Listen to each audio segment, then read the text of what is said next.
नमस्कार। UPSC जो असांजो जेको सिविल सर्विसिस द्वारा कोर्स आहे उन में असां सिंधी कहाणियूं पेपर ॿिएं जो जेको आहे पढ़ूं पिया। चूंड सिंधी कहाणियूं डॉक्टर प्रेम प्रकाश जो कयल किताब असां पूरो करे आया आहियूं। हाणे जेको कहाणियुनि जो ॿियो किताबु आहे उहो आहे बंधन, लिखियलु आहे सुंदरी उतमचंदाणीअ जो, ऐं इन जो देवनागरी जेको लिपियांतरण आहे उहो डॉक्टर रवि प्रकाश टेकचंदाणीअ कयो आहे। डॉक्टर सुंदरी उतमचंदाणी हिकु युगानी शख़्सियत आहे सिंधी साहित्य में, जंहिं हर सिंफ़ ते पंहिंजी कलम आज़माई कई आहे। त अचो ॾिसूं पहिरीं सुंदरी उतमचंदाणी जी शख़्सियत, पोइ हलूं था जेके बंधन में कहाणियूं आहिनि उन ते।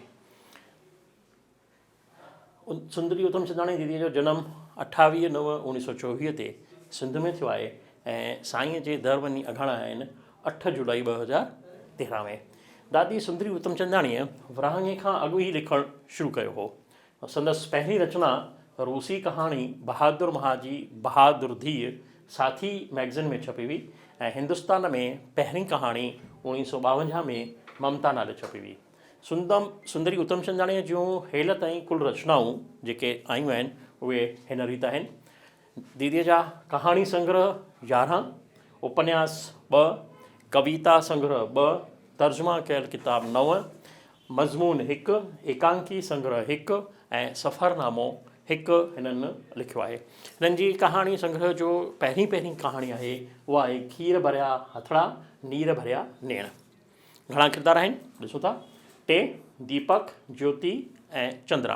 कहाणी कॾहिं जी लिखियलु आहे? 1960 में लिखियलु कहाणी संग्रह जी पहिरीं कहाणी आहे। किथां जी आहे? चौमासे जे मौसम ऐं मुंबई शहर जे पस मंज़र में लिखियलु आहे। कहाणी चंद्रा ऐं ज्योतिअ जी शादीअ ते ॿधलु आहे, जेके पाण में सौटूं आहिनि। कहाणी दीपक ऐं ज्योतिअ जे विच में थियल गुफ़्तगू आहे, जंहिंजे रस्ते कहाणी अॻियां वधे थी। कहाणीअ जी भाषा इस्तलाही आहे, किथे किथे तंजब कयल आहे, जीअं अजीब चरखो आहे, किथे मानी मिड़ई नमूर, किथे टुकुर पिया टीणा थियनि। माना इहो हिकिड़ो इस्तलाह लिखियलु आहे। नंढी कहाणी नीति रीति सां गॾु अमीरी ग़रीबीअ जे मसइले खे बि खणी थी हले। ज्योति जी शादी ॾाजो न हुअण करे हिकु पूरे पुने घर में थी आहे दीपक सां, त चंद्रा जी शादी अमीर घर में, तंहिंजो चिट लेखिका हिन रीति चिटियो आहे। ऐं मासीअ जॾहिं चयो त ज्योति वॾी आहे, पहिरीं ज्योतिअ जो मङणो थियणु खपे, तॾहिं त मूं रोई ॾिनो। शुकुर जो उते ई मासीअ चयो, पर ॾेती ॾेती तमामु घणी था घुरनि, सो चंद्रा जी नानीअ जेको चंद्रा लाइ बैंक में हिसो रखियो आहे उन मां ॾेती लेती ॾेई खणी चंद्रा खे ई कजे। चंद्रा दीपक सां लाऊं लथियूं आहिनि, ॿई हिक ॿिए जा ॿांह ॿेली आहिनि, हिक ॿिए जी प्रेरणा आहिनि। तंहिंखे लेखिका हिन गुफ़्तगू ज़रिए चिटियो आहे। सुध अथई जॾहिं तूं ॿियनि जे जीवन जे दुख में दुखी थी रोअंदी आहीं, तॾहिं उहे हमदर्दीअ भरिया सुॾका हफ़्तनि जा हफ़्ता मुंहिंजे कननि में पिया ॿरंदा आहिनि। Page number 11। तुंहिंजी रूह जा चांदनी छिणकी मुंहिंजी आत्मा खे रोशन रखंदी आहे। सा छा फ़क़ति हिकु सुंदर शरीर रखण सां ई मिली सघे थी? तो पाण खे देश जी आम नारियुनि सां एतिरो त ॻंढे छॾियो आहे जो उन्हनि जा सुख दुख तुंहिंजे जिस्म ते बखंदा नज़र ईंदा आहिनि। इन करे मुंहिंजनि शहरनि में मां देश जूं सभु नारियूं मुंहिंजनि शहरनि में देश जूं सभु नारियूं ज़बान पाए वठंदियूं आहिनि। पेज 11 ते। कहाणीअ जा ही 2 गुफ़्तगू चिटण लाइक़ आहिनि। कॾहिं कॾहिं अचल धरतीअ जे हियांव में बि लोॾो अची वेंदो आहे। रुगो धरती ई कमज़ोर आहे, आसमान न। आसमान खे जॾहिं दोड़ो ईंदो आहे तॾहिं ककरनि जो रूप धारे हेठि लही ईंदो आहे ऐं हर अफ़क़ में धरतीअ खे सीने सां लॻाए स्थिर थी वेंदो आहे। कहाणीअ जो मक़सदु ॿियनि जी तकलीफ़ खे पंहिंजो सम्झणु ऐं उन्हनि जी पैरवी करे ॾुख खे हल्को करणु आहे। सर्वे भवन्तु सुखीन जेको भारत जो संदेश आहे उहो ॾियण वारी कहाणी हीअ आहे असांजी पहिरीं कहाणी। ऐं हिन संग्रह जी ॿी कहाणी आहे मां तरसंदसि। केरु थो तरसे, नायक या नायिका? अचो त कहाणीअ में ॾिसूं। कहाणीअ जा मुख्य किरदार आहिनि 4, राधा, प्रभुदास, टैक्सीअ वारो, माउ ऐं कुझु ॿिया सूचनात्मक किरदार। कहाणी जी कथा वस्तु हिकु छोकिरीअ जे जवानी में पेर पाइण ते उन जी दिलि जे उधमनि इच्छाउनि, माउ जी धीउ लाइ चाहना ऐं पेर फिसण ते उन्हीअ जी ज़हनी सामाजिक हालत सां गॾोगॾु ॿिए समाज में प्यार थियण ते ॿधल आहे। राधा जवानी में पेर पातो आहे, ग़रीब घर जी आहे। संदसि माउ जी इच्छा आहे त धीउ जो रिश्तो कंहिं सुठे घर में थिए।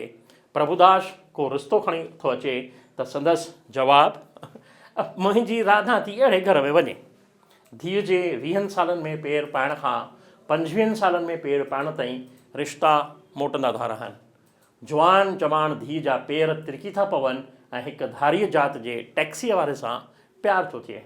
इन्हीअ जी ॼाण माउ खे ऐं प्रभुदास जेको माइटियूं कंदड़ आहे राधा जे परिवार सां गहरा रिश्ता आहिनि, तंहिंखे ख़बर पवे थी त राधा जो घर खां ॿाहिरि वञण ते संदसि पुठियां थो वञे ऐं राधा खे टैक्सीअ वारे सां हिकु होटल में घणंदो ॾिसी थो वठे। राधा खे सम्झाइण लाइ लेखिका हिन रीति चवरायो आहे, हीउ प्यारु नाहे राधा, हीअ आहे प्यार जी गिरावट जंहिंमें तूं ऐं तो जहिड़ियूं छोकिरियूं पाण सां गॾु सिंधी समाज खे बि केराए वेठियूं आहिनि।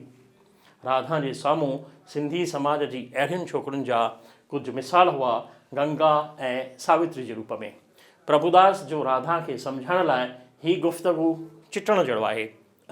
दोस्ती थींदी आहे मुल्की कार्य कंदे, गॾु पढ़ंदे, कंहिं मंज़िल तरफ़ वधंदे ऐं न होटलुनि में घुमण ऐं सूखड़ियूं हथ करण लाइ ऐं कंहिं अॻियां कपह खे उछले बीहारियो ढोल पिटण लाइ। ॾिसो अॼु कपह ऐं बाहि गॾियूं रहियूं पर बाहि कपह खे साड़ियो ई कीन। कहिड़ो न तंज कंदड़ गुफ़्तगू आहे। राधा जी अखि तॾहिं थी खुले जॾहिं टैक्सीअ वारो जवाबु थो ॾिएसि, छा थियो जेकॾहिं दोस्तीअ में हिक ॿिए खे तन मन ॾेई छॾियोसीं त दुनिया अॻियां ढिंढोरो ॾियण जी कहिड़ी ज़रूरत आहे। असांजे रिश्ते खे न तुंहिंजा माइट ठाहिजी आहिनि ऐं न मुंहिंजा, बसि खिली खिली मोकिलाए छॾींदासीं। राधा जूं अखियूं खुली थी वञनि, पछताव जा ॻोढ़ा हुन जी अखियुनि मां लड़ी था पवनि। संदसि पछताव खे लेखिका राधा पारां दादा प्रभुदास खे लिखियल ख़त में सुहिणे नमूने चिटियो आहे, जंहिंजी आख़िरी लाइनूं आहिनि, हाओ मां बि क़ौम जो हिकु जुज़ो आहियां। मां तरसंदसि पंहिंजे क़ौम जे अहिड़े इंसान लाइ जो खिली खिली मोकिलण लाइ न पर जीवन भर साथ ॾियण लाइ तयारु हूंदो। ही आहे राधा जो आख़िरी गुफ़्तगू ऐं ॿी जातीअ में प्यार करण जो पछताव।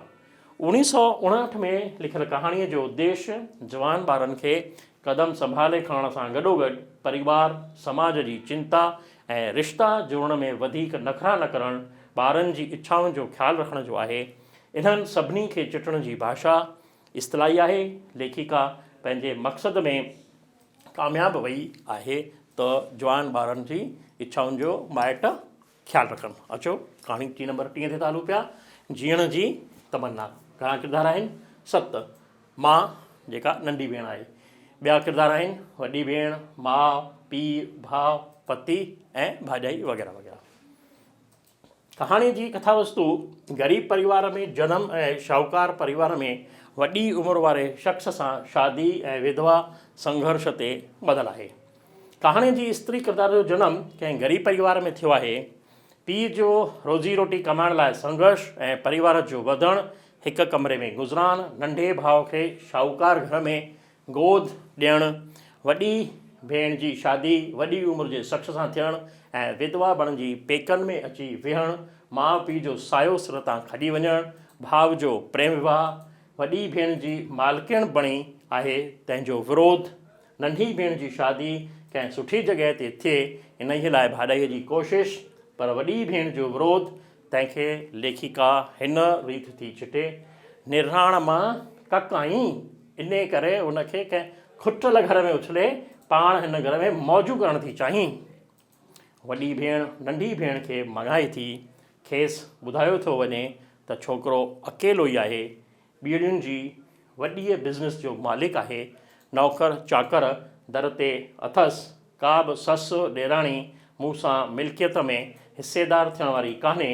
निणान ऐं भाॼाईअ जे रिश्ते खे लेखिका शादीअ वक़्तु मोकिलाइण खे हिन रीति थी चिटे, शादीअ में मुंहिंजे पतीअ खे ॾिसण सां अखियुनि में आंसू भरिजी आयसि, मोकिलाइण महिल बि भाकुर पाए रोए पई। मुंहिंजो पति पकी उमिरि जो हो, पकी माना वॾी उमिरि जो। हूअ उन सबबु ॾाढो दुखी थी हुई। संदसि उहो हर हर मित्रता जो वधायल हथु ॾिसी मां हाराए वेठियसि। Page number 30। शाहूकार घर में रिश्तनि ॾेखाव खे लेखिका भाषा में थी चिटे लिखे थी। वॾे घर जूं फूफियूं, चाचियूं, मासियूं अलाए जे केरु केरु मूंखे वराए वयूं। पेकनि में बि भाउ भेण खे कॾहिं पंहिंजी ख़ुदीअ जे घेरे में दख़ल ईंदो कोन ॾिठो हुअमि, पर हिते जे अलाए जे कहिड़ा कहिड़ा संग बि मेड़ा कोठाए छा ॻाल्हि में दखण ॾियण लाइ मिड़ी आया हुआ। चए नुंहुं धीअ कहिड़ी जा सन्हो न पीए पहाको। ॾेरनि ॾेरकनि लाइ मन में भले कप काती हुजनि, पर माण्हू ॿाहिरां त हिते वेह हुते वेह जी नीति रखे।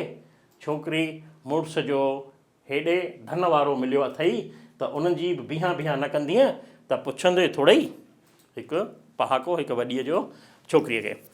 35 सालनि जी उमिरि में विधवा थियण ऐं सावरनि जा ताना महणा ऐं बेइज़ती तंहिंखे चिटियो आहे कुझु हिन रीति।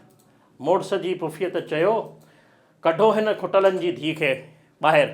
मुंहिंजे भाउ खे ई 2 सालनि में ॻीही वई। संदसि मन में वीचारनि खे लेखिका अखर ॾिना आहिनि। हिन शाहूकार जहान जा माण्हू त ग़रीब जान खां वधीक घुर्जुनि जा ग़ुलाम आहिनि। ॿिए जे हर सिके खे हड़प करण लाइ हिते माठ मेठ में ख़ूब घाट घड़िया आहिनि। ॿाहिरें सुलह सांत जी सतह हेठां ख़ुदगर्ज़ीअ ऐं वेड़ झेड़ जा ख़ूब ऊन्हा कुंड लॻा पिया आहिनि। मूंखे त लॻे थो त हिते पंहिंजो हक़ वठण लाइ अॻे जान खां वधीक ज़ोर लॻाइणो पवंदो। पेज 32। मां किरदार जी संघर्ष करण जी भावना खे लेखिका कहाणीअ जी आख़िरी पैरा में हिमत वधाईंदड़ अखरनि में हिन रीति चिटियो आहे। छा थी लिखे, तॾहिं छा मौत जे राखास अॻियां सभु हथियार उछले फिटा करे छॾियां ऐं जीअण जी तमन्ना खे कुचले छॾियां? न न, माज़ीअ जा वर्क वराईंदे ॿाहुनि में नओं बल अची वियो अथमि। हिन जीवन मरण जे कुरुक्षेत्र में वरी चक्री खाणी पवंदी। जहाज़ टुटी पियो ऐं तख़्तो छॾाइजी वियो त छा थियो, पोइ बि जीअणो आहे मूंखे। मां की न मरंदसि, पंहिंजे माहे तरंदसि। माना स्त्री जी शक्तिअ जो हिते मुज़ाहिरो कयो आहे लेखिका। कहाणी 1981 में लिखियलु आहे। इन जो मक़सदु न रुगो स्त्री संघर्ष आहे, पर उन सां गॾु समाज में वॾे परिवार, वॾी उमिरि जे पुरुषनि सां शादी, विधवा स्त्री जी हालति, प्रेम, शादीअ खे परिवार में मञता वठण में मुश्किल, निराण भाईअ जा रिश्ता वग़ैरह वग़ैरह जो संदेश ॾींदड़ आहे। कहाणीअ जी भाषा तुझ, ॿोली तंजी ऐं इस्तलाही आहे। मज़मून जी चौथी कहाणी आहे नींहं जा नाता।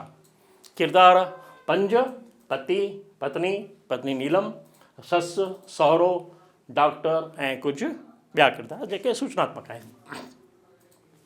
कहाणी जी कथा वस्तु कला प्रेमी पति ऐं पत्नीअ जे ऐं सहुरे जो घर में मिलिट्री अनुशासन वारे वहिंवार, नुंहं खे कला ॾेखारण जी पाबंदी ऐं अजाए शक्त ते रिश्तनि जे ॾरकण ते ॿधलु आहे।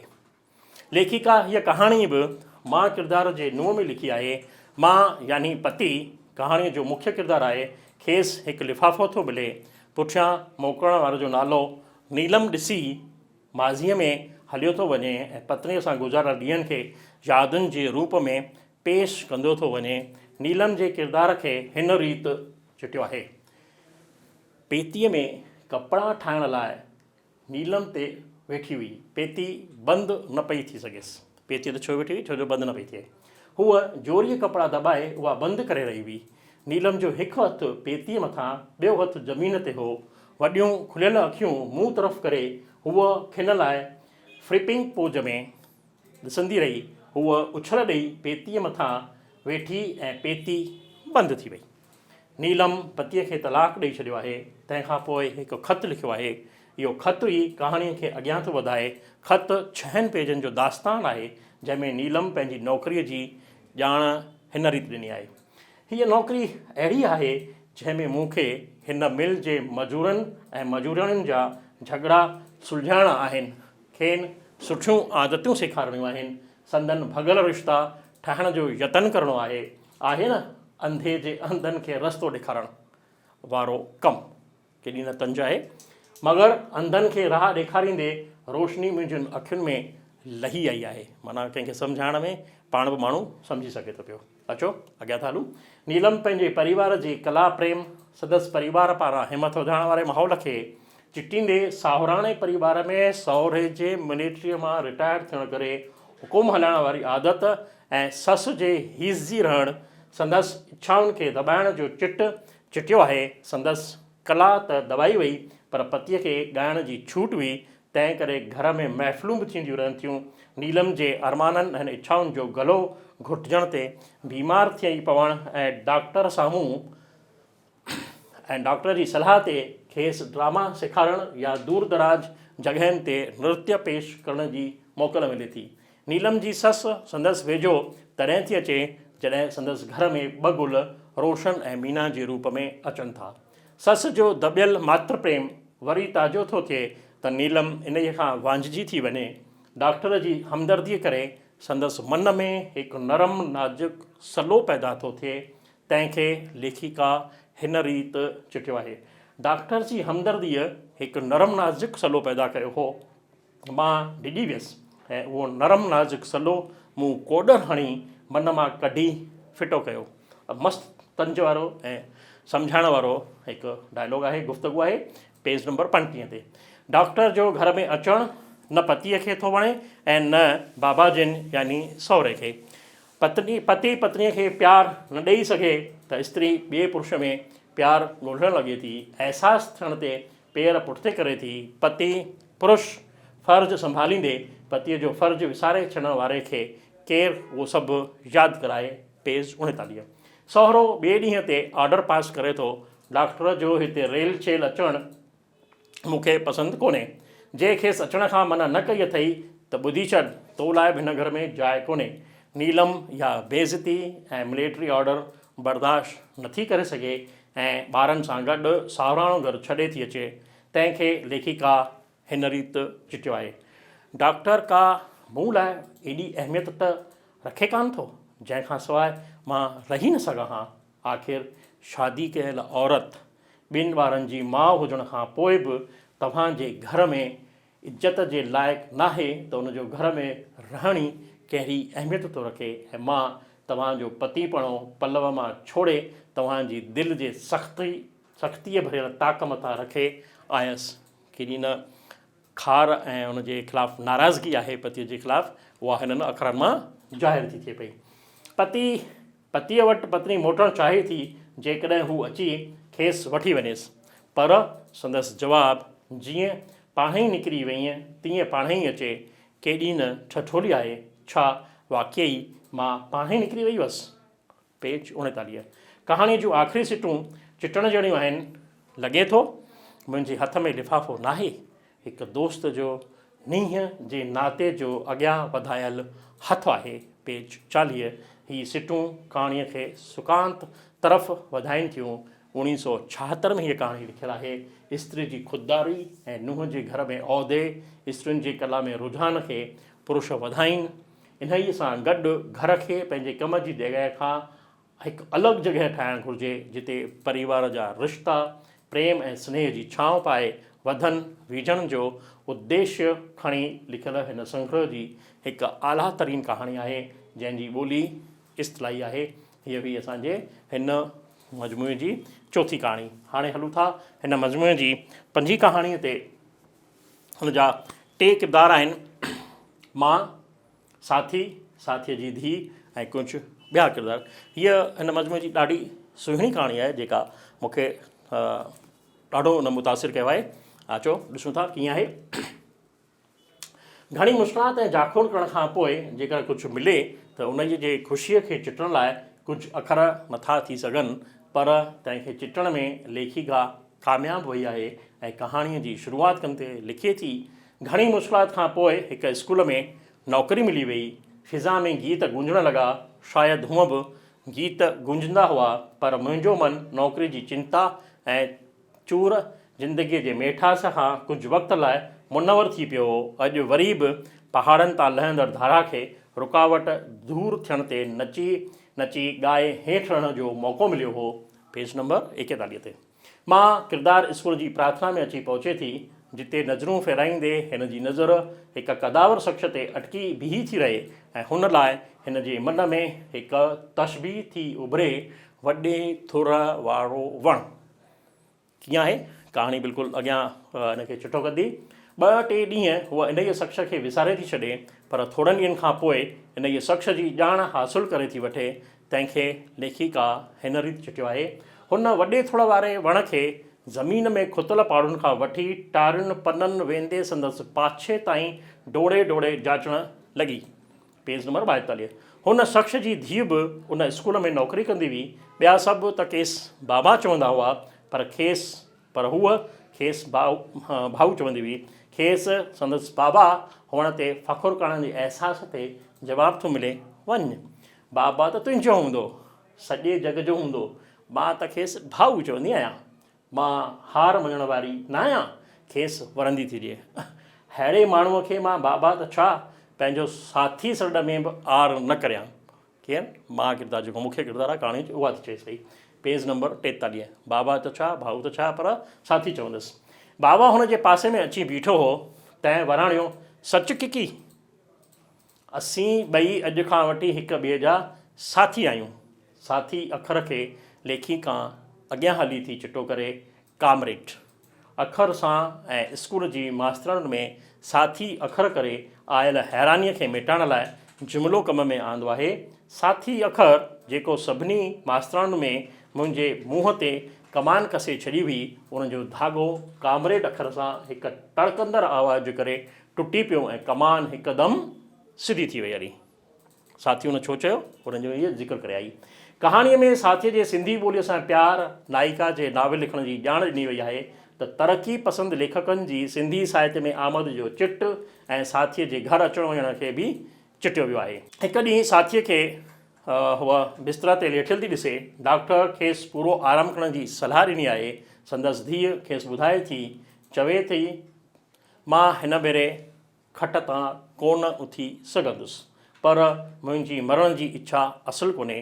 भला सॼी उमिरि कयई सच जी कमाई, सो बीमारीअ मां छुटण लाइ पैसो किथां अचे। Page number 45। नाइका बाबा या साथीअ सां वञी मिले थी ऐं संदसि दिलि में आयल वीचार वंडे थी त हूअ खेसि वॾे थुड़ वारो वणु चवंदी आहे।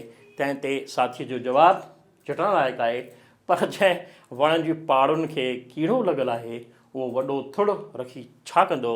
साथी खेसि नंढड़ी शाख चई अलविदा थो चवे। अलविदा जे तसवर ते नाइका ॾकी थी वञे ऐं खेसि समाज जी मिल्कियत चवंदे बीमारीअ खां आजो करण जी वरंदी थी ॾिए।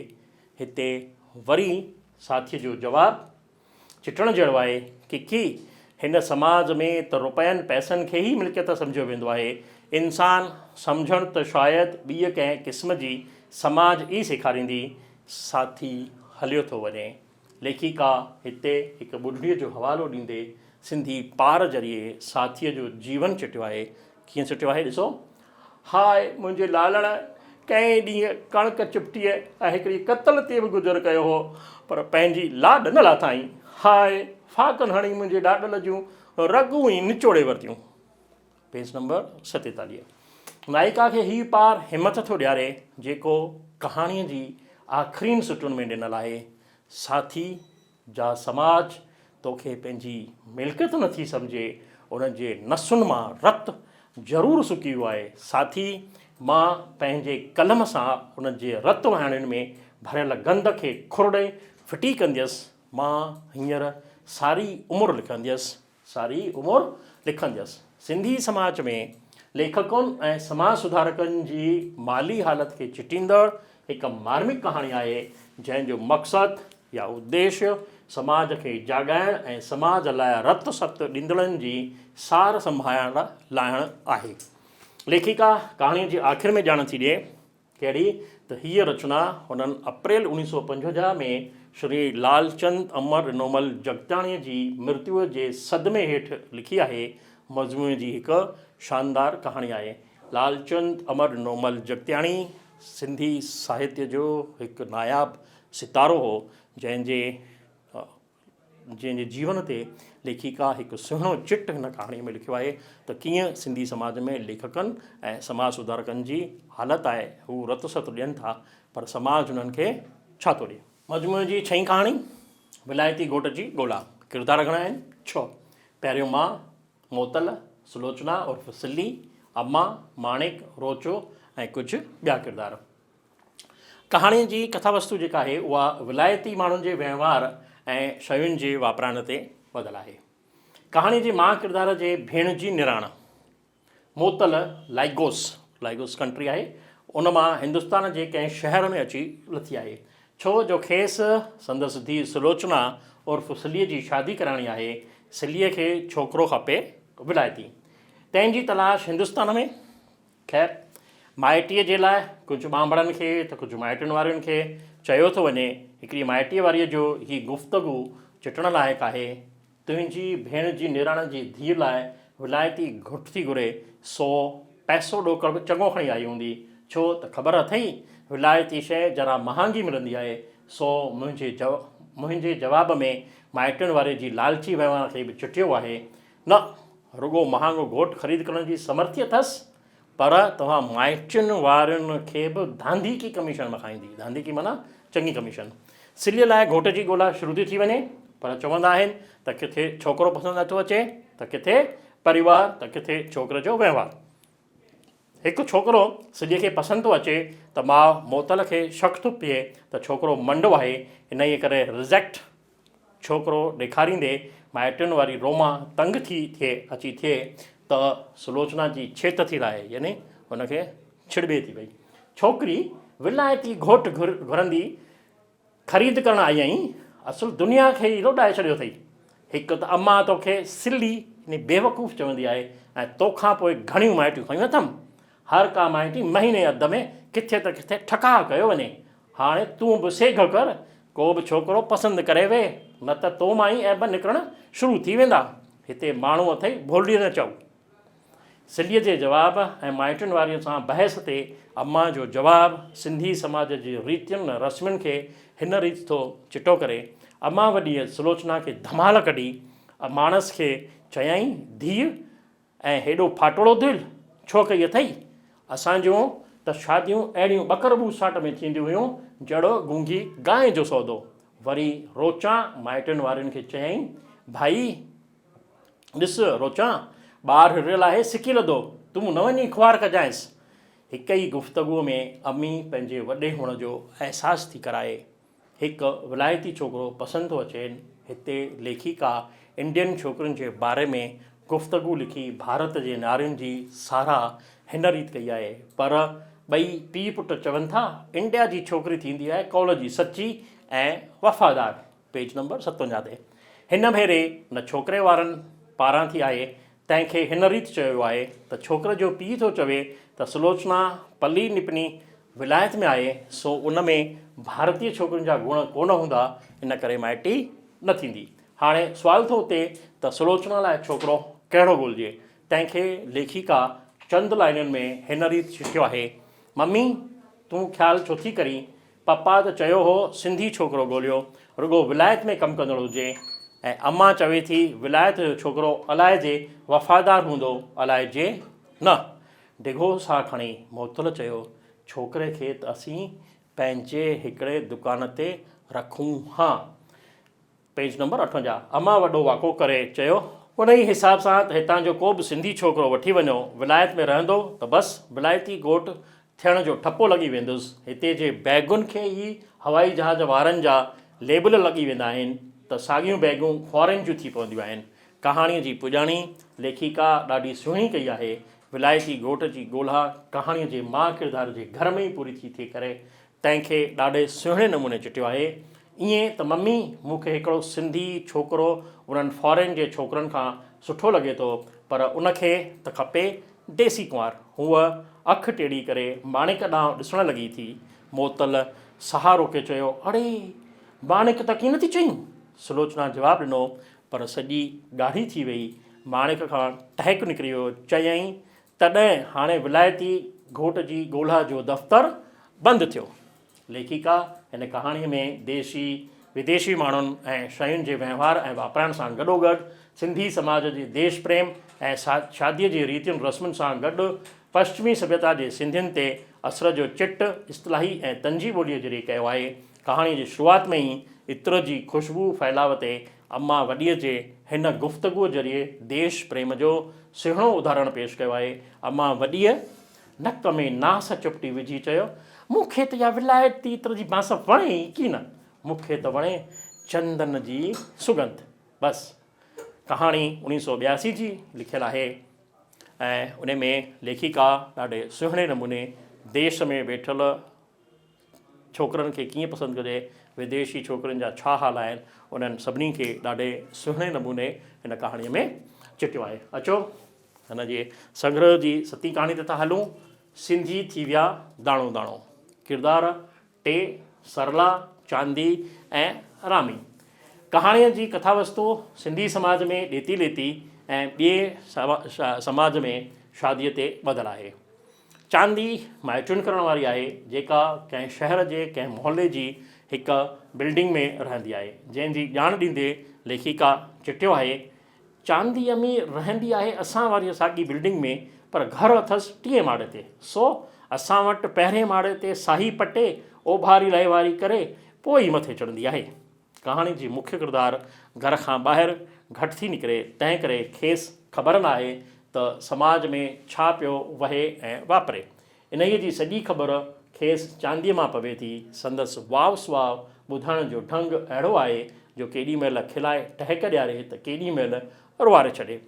कहाणीअ में 2 किस्सा चांदीअ जा ॿुधाया विया आहिनि, यानी जेका किरदारु चांदी आहे उहा 2 किस्सा थी ॿुधाए पई। कहिड़ा कहिड़ा? हिकिड़ो सेठ जी धीउ जो रिश्तो जेका फ्रांस में थी रहे, पीउ जी इच्छा सिंधियुनि में धीउ जी शादी थिए छोकिरीअ जी, त छोकिरो फ्रेंच ॻाल्हाईंदड़ हुजे। छोकिरो फ्रांस में नौकरी कंदड़ पीउ खे पसंदि न आहे छो जो पाण कारखानेदार आहे। तंहिं ते चांदीअ जो ई गुफ़्तगू जवाननि जे महिनत ऐं साभिया जो चिट थो चिटे त सेठियूं को माउ पेटे थोरे ॼमंदा आहिनि, इहे ई खराऊ पुट अॼु गुमाश्ता आहिनि, सुभाणे सेठियूं थींदा। तंहिं हूंदे बि घोट जा अबा ॾाॾा सिंध में त वॾा धुरंधर ज़मीनदार हुआ। पेज 63। छोकिरीअ जो पीउ न मञियो त छोकिरीअ खे छेड़ ॾेई चांदी माइटी पकी कराए थी वञे।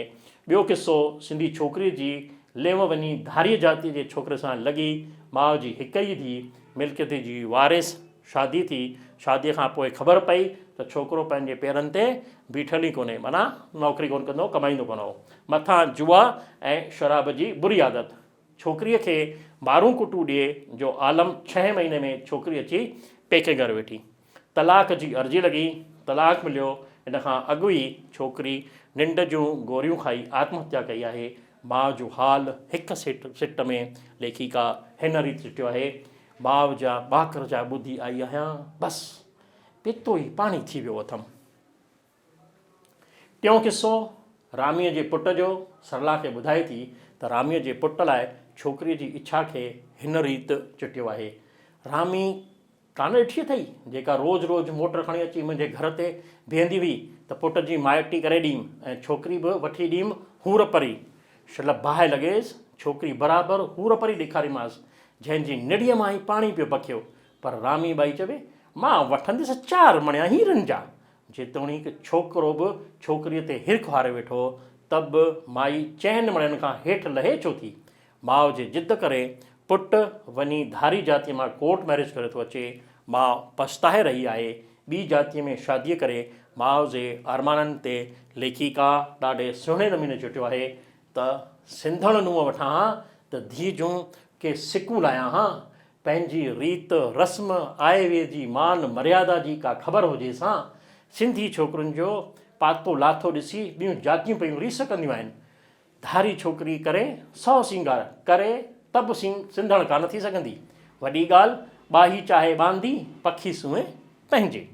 कहाणीअ में सिंधी शागिर्दनि जो चिट बि सुहिणे नमूने चिटियल आहे त शादियुनि में सभई रिश्तेदार गॾिजी ख़ुशियूं मल्हाईंदा आहिनि जो बि चिट आहे।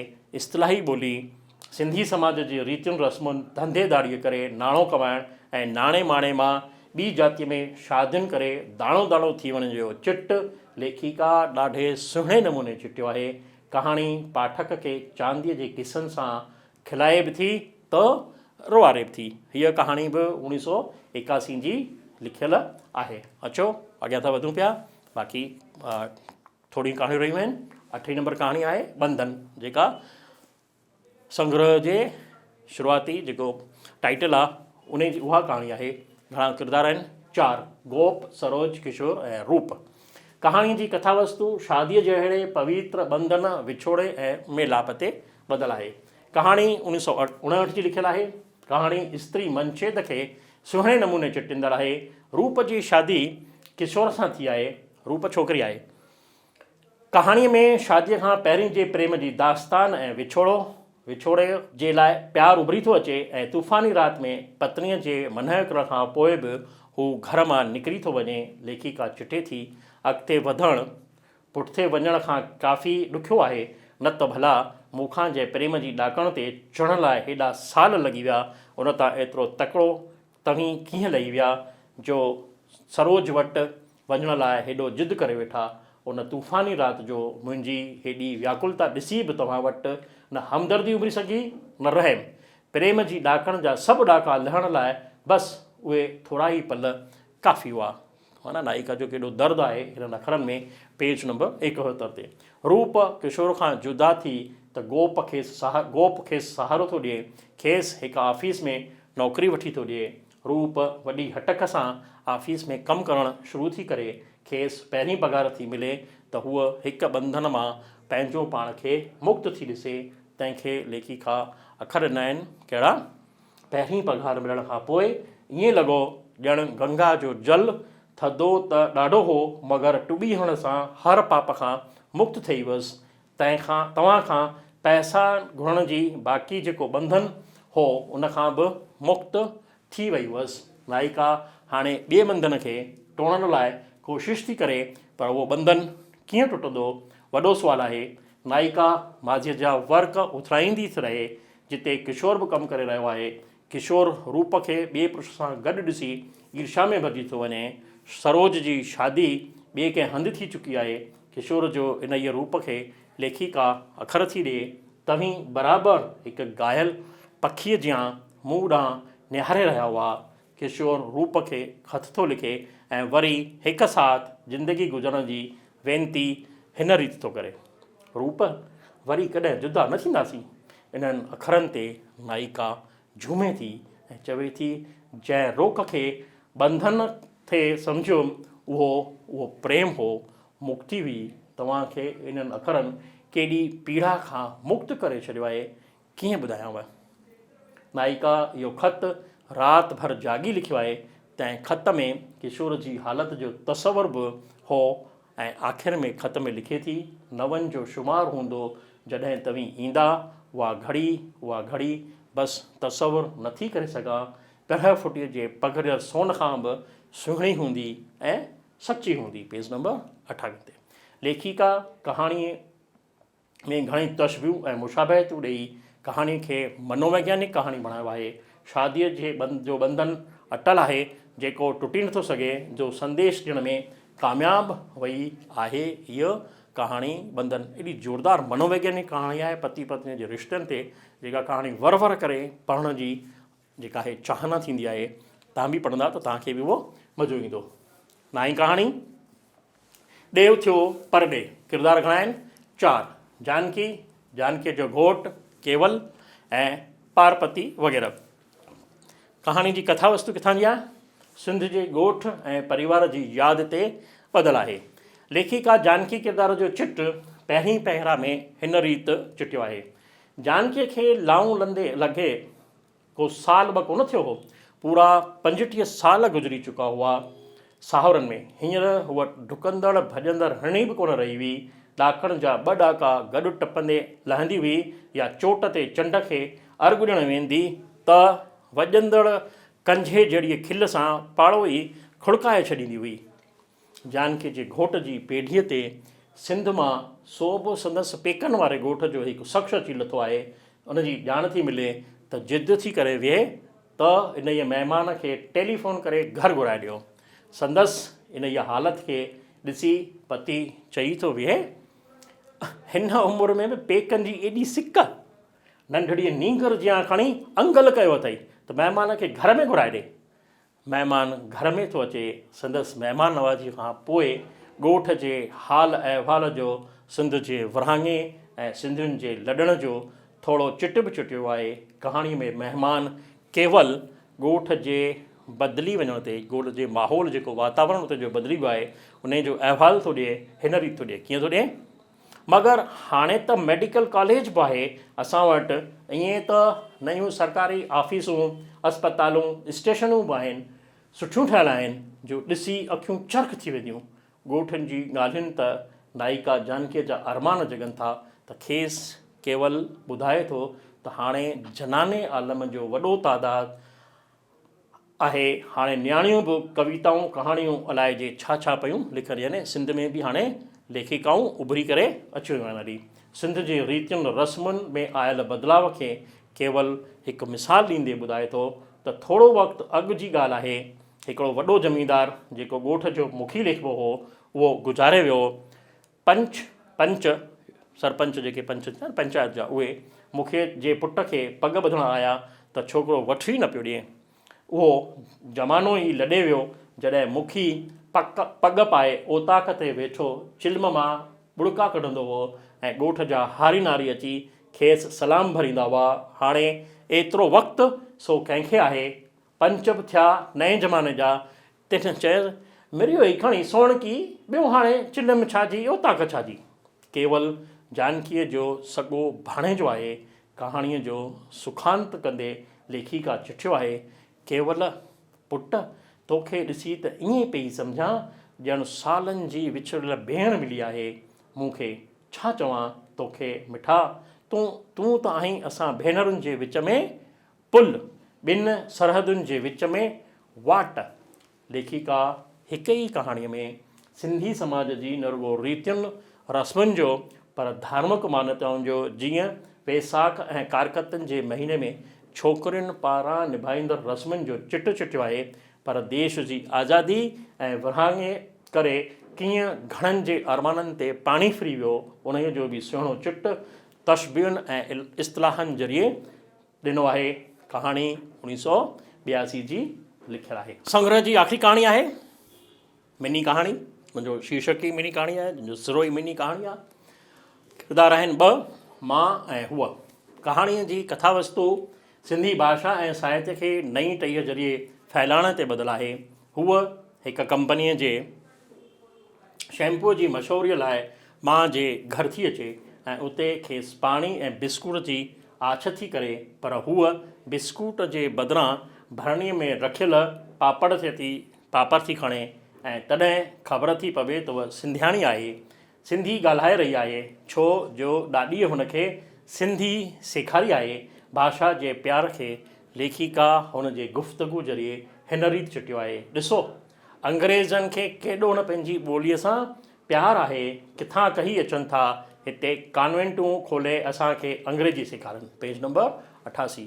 हूअ जॾहिं ॿिए दफ़े मिलण थी अचे त मक़सदु खणी थी अचे सिंधी भाषा जे वाधारे जो, छाकाणि त संदसि कॉलोनीअ जे स्त्री समाज हिकु सभा कोठाई आहे जंहिंमें जुदा जुदा जातियुनि जूं एवजियाणियूं रिप्रेजेंटेटिव्स पंहिंजी जातीअ जो इतिहास, कल्चर, साहित्य, संगीत वग़ैरह बाबति ॿुधाईंदियूं। सिंधीअ जे बारे में ॼाण हूअ ॾियण वारी आहे, इन ई लाइ सुवालनि जा जवाब वठणु हुन जे घर आई आहे। नंढी टईअ खे सिंधी समाज जे बारे में ॼाण जी खुली नींड ॾिनी आहे। सभिनी खे पंहिंजी जातीअ ते फ़ख़ुरु आहे त मां छो न करियां। असीं केतिरो बि खणी अंग्रेजी ॻाल्हायूं, हिंदी ॻाल्हायूं, पर रहंदासीं त सिंधी ई। 1982 में लिखियल कहाणी जो उद्देश्य नौजवाननि खे पंहिंजी ॿोलीअ ते फ़ख़ुरु हुअणु घुरिजे, जो उद्देश्य खणी लिखी वई आहे। कहाणीअ जी भाषा सरल आहे। त ही हुयूं सुंदरी उतमचंदाणीअ जे संग्रह ॿंधनि जूं 10 कहाणियूं।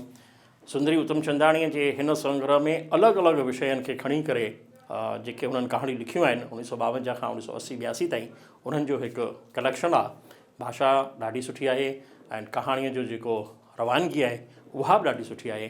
सुंदरी उतमचंदाणी हिकु वॾी लेखिका, उन खे थोड़नि अखरनि में थोरे टाइम में सम्झाइणु ॾाढो मुश्किल आहे। असां जॾहिं सुंदरी खे जो साहित्य पूरो पढ़ंदासीं तॾहिं असांखे सुंदरी जी उतमचंदाणी जो जीवन सम्झ में अची सघंदो। ही ॿंधन कहाणियूं सुंदरी uttamchandani.com जी जेका वेबसाइट आहे, संदसि धीउ आशा चांद उहा बर्पा कई आहे। आशा चांद पंहिंजे पीउ ऐं माउ जूं कहाणियूं ऐं हुनजे साहित्य ते चङो कमु कयो आहे। उहे सभु कहाणियूं हुन वेबसाइट ते ऑडियो फॉर्मेट में आहिनि। तव्हां जेकर चाहियो त उनखे ॿुधी सघो था। हो मुंहिंजे पारां हिन कहाणी संग्रह जो नंढे में थोरे में मुंहिंजे वीचार सां जेको मूं अहसासु कयो, जेको मूं सम्झियो, उहो तव्हांजे साम्हूं मां रिप्रेजेंट कयो आहे। हाणे अचूं था पोयनि सालनि में जेके कहाणीअ ते सुवाल UPSC में आया आहिनि। मां तव्हांखे हिते रुगो सुवाल ॿुधायां थो। सुवाल तव्हांखे जो जवाबु मां तव्हांखे न ॿुधाईंदुसि, जवाबु तव्हांखे ॻोल्हणो आहे, छो जो तव्हां कहाणियुनि ते सभु पूरो प्रेजेंटेशन मुंहिंजो ॾिसी आया आहियो। माना डॉक्टर प्रेम प्रकाश जे संपादित कयल कहाणियूं ऐं सुंदरी उत्तमचंदाणीअ जे ॿंधन जूं कहाणियूं। तव्हांखे पंहिंजे हिननि सुवालनि ते जवाब लिखणा आहिनि ऐं जवाब मूंखे पोस्ट ज़रिए मोकिलियो त मां उन्हनि खे हिननि जेके बि असांजा तालीमदान आहिनि, जेके बि सम्झूं आहिनि, उन्हनि खां पढ़ाए तव्हांखे मोकिलण जी कोशिशि कंदुसि। अचो त ॾिसूं गुज़िरियल 5-7 सालनि में कहाणीअ ते कहिड़ा कहिड़ा सुवाल आया आहिनि। 2014 में पेपर पहिरियों सुवाल नंबर 5D, विरहाङे खां पोइ जी सिंधी कहाणीअ जी ओसर ते रोशनी विझो। यानी डेवलपमेंट ऑफ सिंधी स्टोरीअ जो जेको पाण history of Sindhi literature, Sindhi कहाणी पढ़ी आया आहियूं, पहिरियों जेको लेक्चर हो उन में ही ॾिनल आहे। 5C, त 4 फेरा छो था ॾियारा वञनि, हिन हवाले ते तनक़ीदी नोट लिखो। ही कहिड़ी कहाणीअ में हो, इन ते पाण खे नोट लिखणो आहे। 6C, अव्हांखे ॿंधन मजमूए जी कहिड़ी कहाणी थी वणे ऐं छो। हींअर तव्हांखे ॿंधन ॿुधायो आहे, कहिड़ी कहाणी वणी ऐं छो वणी, उन ते लिखो। 2015 पेपर पहिरियों क्वेश्चन नंबर 26, तरक़ी पसंद दौर जे लेखकनि जा नाला ॿुधायो ऐं आनंद गोलाणीअ जे कहाणियुनि जो ज़िक्र कयो। डॉक्टर प्रेम प्रकाश जी कहाणियुनि में आनंद गोलाणी जी कहाणी आहे, उन ते ज़िक्र करिणो आहे। पेपर ॿियों, हवाला ॾेई सम्झायो। क्वेश्चन नंबर 5, तूं इहे ॻह मूंखे ॾे, वधीक हर कंहिं ॻाल्हि जी ज़िमेदारी मूं ते छॾ। 5B, सॻी धीउ कान अथमि न राधा, इन्हीअ करे तोखे धीउ सम्झण जी ग़लती करे वेठुसि। तोखे भलो बुरो चवण जो कहिड़ो हक़ आहे। कहिड़ी कहाणीअ में आहे इहो पढ़ी करे तव्हांखे लिखणो आहे। 2016 जो पहिरियों पेपर। 7C, नई कहाणी ऐं अकहाणीअ जो दौरु। हवाला ॾेई सम्झायो ऐं हवाला ॾेई तनक़ीदी नोट लिखो। कंहिं ते? पहिरियों, पिणसि त व्याज वटे ऐं गिरवीअ जे चकर में फाथल हूंदो हो। 5B, मुंहिंजी टंगुनि में सत न रहियो हो, तकिड़ो तकिड़ो घर मोटणु लॻुसि। 5C, हाओ ॿुधां वेठो, तुंहिंजी नानी बि तुंहिंजे लाइ पैसा छॾे वञे। हा, इहो आहे 2016 जा। 2017 जो पेपर ॿियों, हुन में 5D, अॼु खुॾ ते थींदड़ हिन मेड़ में शामिलु थियण जी दिलि नथी थिए। ही कहिड़ी कहाणी जो गुफ़्तगू आहे, उन ते तनक़ीदी नोट लिखणो आहे। 2018 पेपर ॿियों, हवाला ॾेई सम्झायो थो चए। 5B, असीं ॿई ॿाहिरां सॼियूं पर अंदरां भॻल आहियूं। फ़र्क़ु सिर्फ़ु इहो आहे त शहनाज़ खे दिमाग़ी बीमार थो सॾियो वञे ऐं मूंखे बदनी बीमार। क्वेश्चन नंबर 5C, अजीब चटलो आहे, किथे मानी मिड़ई नमूर, किथे टुकर पिया टीणा थियनि। हीअ कहाणीअ जो हिकु गुफ़्तगू आहे, इन ते पाण खे तनक़ीदी नोट लिखणो आहे। 2019 पेपर ॿियों, 5A, मूं ईअं किथे ते चयो त कुझु कयो आहे, पर जेकी मां चवां थो सो बि ग़लति न आहे। दुनिया तिनकणी आहे दीवाना, जरा संभाले क़दम खणणु खपे। 5, बाहि ॾे उन्हनि बुखियनि ॾुखियनि खे, हिते सुखी कुटुंब जी पाण में बि कीड़ो लॻणु शुरू थी वियो आहे। 7, ॿंधन किताब जी कहिड़ी कहाणीअ तव्हांखे मुतासिर कयो ऐं छो, दलील ॾेई सम्झायो। 8C, ईश्वरचंद्र जी कहाणी पंहिंजे ई घर में जी साहित्यक परख कयो। 2020 पेपर पहिरियों। 8B, विरहाङे खां पोइ जी सिंधी कहाणीअ ते नोट लिखो। पेपर ॿियों। 5C, हेॾो जो तूफ़ान लॻो आहे, सो वण त किरंदा न। 7C, सुंदरी उत्तमचंदाणी जे नेह जा नाता कहाणीअ में कहिड़ो पैगाम ॾिनो वियो आहे। 2021 पेपर पहिरियों। 8A, 1853 खां 1947 ताईं ही 1047 थी वियो आहे, हिनखे 1947 पढ़जो। सिंधी कहाणीअ जी रूपरेखा पेश कयो। पेपर ॿियों 5B जयदेव जो गीत गोविंद पढ़ंदे राधा कृष्ण बणी हिननि शरीर जे अंग अंग में समायल रूप ते ॻाल्हायो हो, हिक ॿिए खे ॾोरापा ॾिना हुआ। हीअ कहिड़ी कहाणी में आहे इहो ॿुधाइणो आहे। 5C फाकनि खां पोलो थियल शरीर ॿारनि जूं बेइज़तियूं सही पत्नी जे पुठियां रहा रबानी वठी रमंदो रहियो।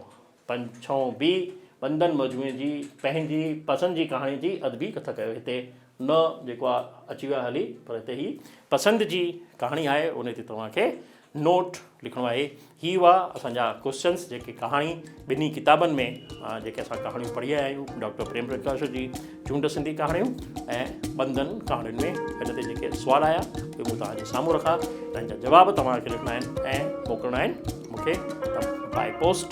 मुंहिंजी postal address A239 Prem Prakash कुंज, पंचशील नगर, अजमेर 305004 ते। असां हिननि खे जेके बि असांजा ॼाणू आहिनि, जेके प्रोफेसर्स आहिनि, उन्हनि खे ॾेखारींदासीं ऐं तव्हांखे हिननि जो जवाबु मोकिलींदासीं। त वरी गॾिजाणी ॿिए वीडियो में थींदी। हिन ई UPSC जे सिलेबस जा कुझु ॿिए किताब खणी करे, बाक़ी हाणे थोरा ई कुझु किताब बचिया आहिनि, उन्हनि किताबनि ते असीं पोख ॾुख कंदासीं। वरी मिलंदासीं जल्दी। जय श्री राम। जिए सिंध, जिए हिंद, जियन सिंधियत खे चाहण वारा।